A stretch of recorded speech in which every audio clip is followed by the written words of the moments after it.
शमीम सुमरो जा ख़ूबसूरत एहसास सुबह तोड़े शाम तुंहिंजूं यादूं थियूं अचनि।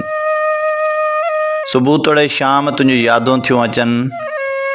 सदा मुंहिंजे ज़हन में तुंहिंजो आहे नाम, तुंहिंजूं यादूं थियूं अचनि। अची थियनि थियूं हिते मूंसां हम कलाम, तुंहिंजूं यादूं थियूं अचनि।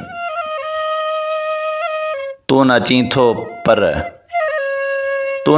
थो पर करे रोज़ सलाम, तुंहिंजूं यादूं थियूं अचनि। फिटी वञे थो शमीम जी अखियुनि जो आराम, तुंहिंजूं यादूं थियूं अचनि। सुबह तोड़े शाम तुंहिंजूं यादूं थियूं अचनि।